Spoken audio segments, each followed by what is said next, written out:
அவர் பெயர் மரியா. இயல் 2. அவர் ஓர் ஏழை பெண். அவர் தம் அடிமையின் தாழ்நிலையை கண்ணோக்கினார். லூக்கா நற்செய்தி 1 அதிகாரம் 48வது வசனம்.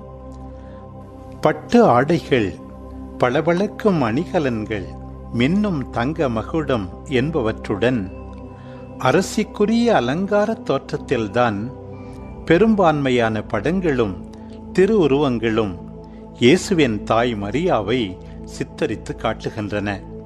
இவ்வாறு பார்த்து பழகிவிட்ட காரணத்தாலோ என்னவோ மரியாவின் அத்தகைய ஆடம்பர தோற்றம் நம் உள்ளங்களில் எத்தகைய நெருடல்களையும் ஏற்படுத்துவதில்லை. ஆனால் மிக பெரும்பான்மையான அரசர்களும் அரசிகளும் ஆதிக்கவாதிகளாகவே செயல்பட்டவர்கள். அநீதியாக மக்களின் உழைப்பை சுரண்டி ஆடம்பர வாழ்க்கை நடத்தியவர்கள்.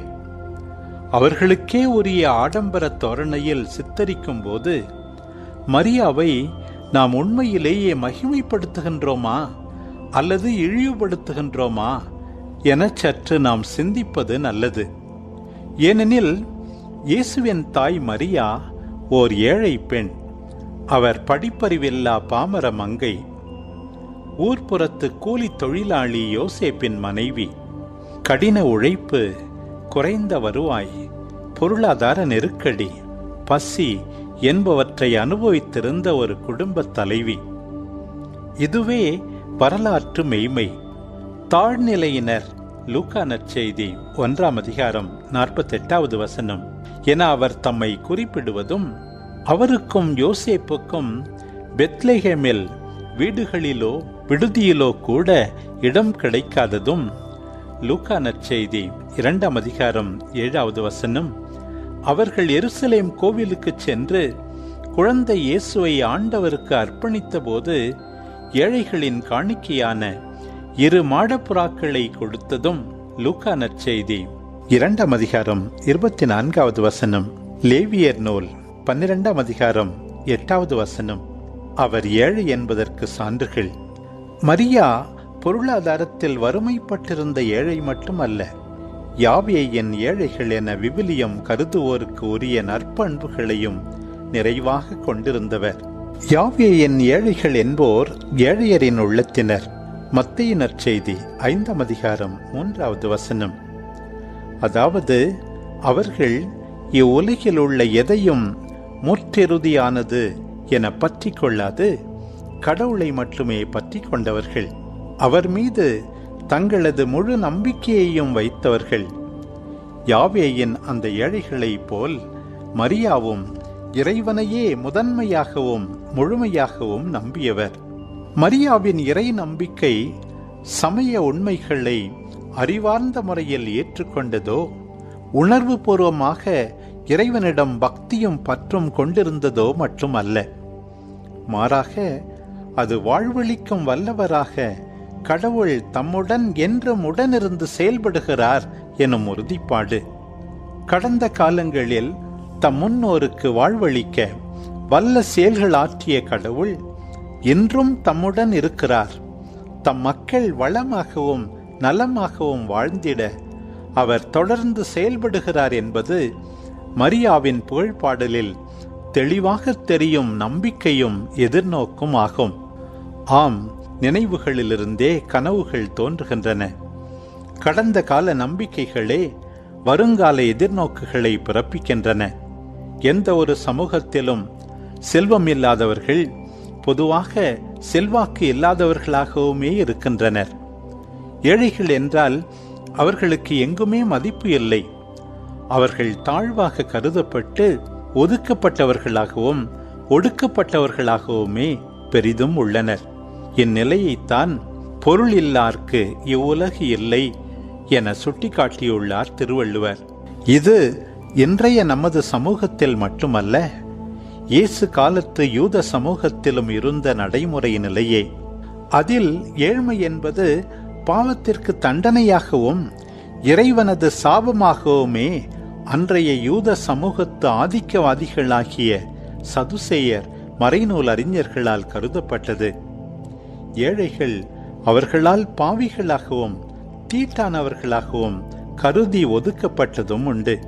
ஆனால் விவிலியத்தில் கடவுள் ஏழைகளின் சார்பானவராகவும் நலிந்தோருக்கு ஆதரவாக செயல்படுபவராகவுமே எப்போதும் காட்டப்படுகிறார். மேலும் அவர் ஏழைகளுக்காக வழக்காடுபவர், அவர்களின் மீட்பர். நீதிமொழிகள் 23ஆம் அதிகாரம் 10வது வசனம் அனாதைகளின் தந்தை. திருப்பாடல் 68 4 முதல் 6 வரையுள்ள வசனங்கள் என்றும் விவிலியம் சுட்டிக்காட்டுகின்றது. இத்தகைய கடவுள் தம்மை நம்பிய ஏழை பெண் மரியாவின் தாழ்நிலையை கண்ணோக்கி அவருக்கு அருள் பெறும் செயல்கள் செய்துள்ளார். லூக்கா நற்செய்தி 1ஆம் அதிகாரம் 48 முதல் 49 வரையுள்ள வசனங்கள் அவரை தம் மகன் இயேசுவின் தாயாக திகழ அழைத்து அவரை பெருமைப்படுத்தியுள்ளார்.